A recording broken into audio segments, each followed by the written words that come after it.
What is it that separates an organization that just completely crumbles under pressure from one that seems to stand strong no matter what? Well, I can tell you it's not luck. Today, we're going to dive into a proven framework for building exactly that, a truly resilient, fail-proof organization. I mean, think about it for a second. Think about a really critical service, something like an emergency response team. What's the one thing that ensures they actually show up when you need them most without fail?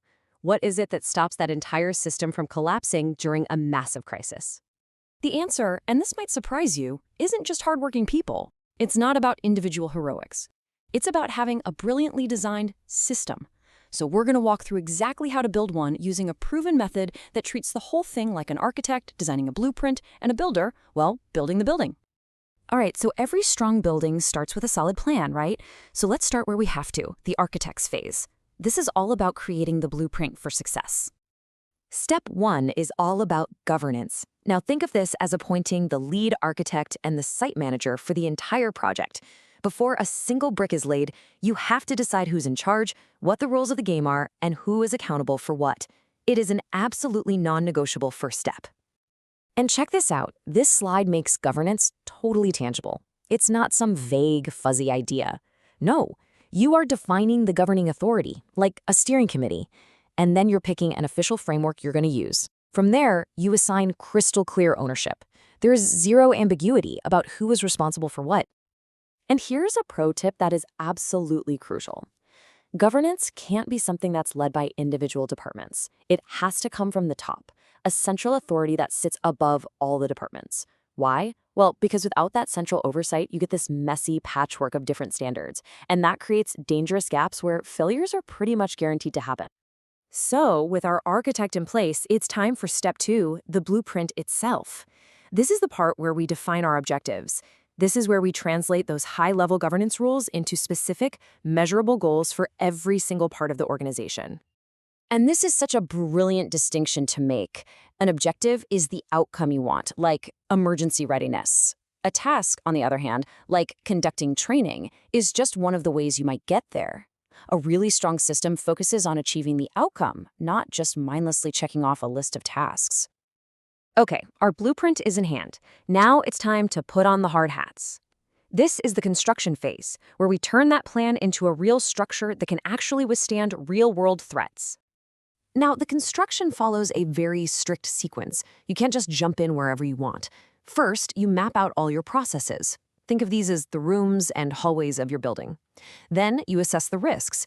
You're looking for the potential cracks or weak points in each and every room. And only then, after you've done that, do you design the controls, the support beams, and the fire alarms to mitigate those specific weaknesses. And listen, this isn't some theoretical exercise. Look at these real examples. For the emergency dispatch process, a key risk is a delayed response. What's the impact? A direct threat to public safety. For equipment readiness, the risk of using faulty equipment could lead to serious injury. You have to be able to name the threat to fight it. Right, so for every single risk we just saw, there's a specific targeted control designed to deal with it.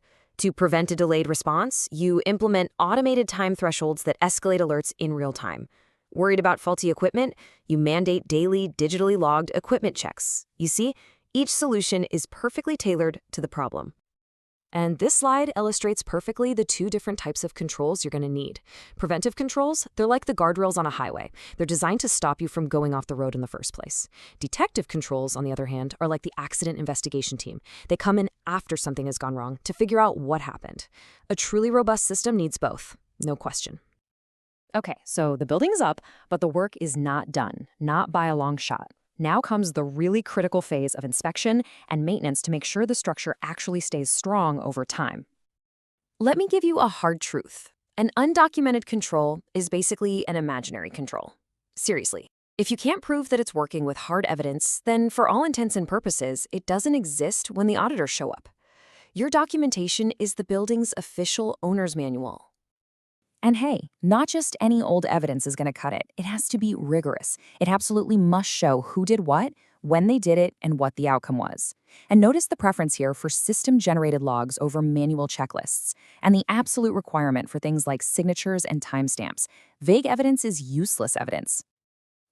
Monitoring isn't a one-time thing. It's a constant activity that has multiple layers. You've got the ongoing daily checks by the control owners themselves. Then you have periodic, quarterly reviews by management. Then there's the annual independent audit, and of course, special reviews after any major incident. Each layer gives you a different, totally essential perspective on the system's health. Here's another fantastic piece of insight. The whole goal of monitoring is to check the system, not to blame individual people. You're looking for performance trends, for patterns of failure, not pointing fingers over one single mistake. This is what creates a culture of improvement, not a culture of fear. Okay, this brings us to the final and maybe the most important part of the whole process.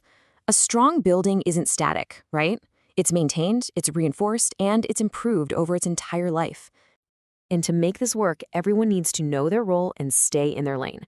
Management's job is to design, to run, and to fix the controls. They own the system. Internal audit's job is to be the independent inspector, testing the system and providing assurance that it's actually working the way it was designed to.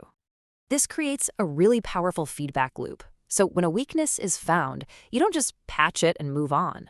No, you analyze the root cause, you redesign the control, you update all the documentation, and then, this part's critical, you re-monitor to make sure your fix actually worked. It's a disciplined, repeatable cycle. And just like that, the loop is closed. The lessons you learn from audits and failures, they aren't just filed away in some report to gather dust. They feed directly back into the design of the system, making the entire thing stronger and more resilient for the future. So, I guess it all comes down to this one question. I want you to look at your own organization and ask yourself, is it intentionally designed and built to last? Or is it just a collection of good intentions, waiting for the next crisis to come along and reveal all the cracks in the foundation?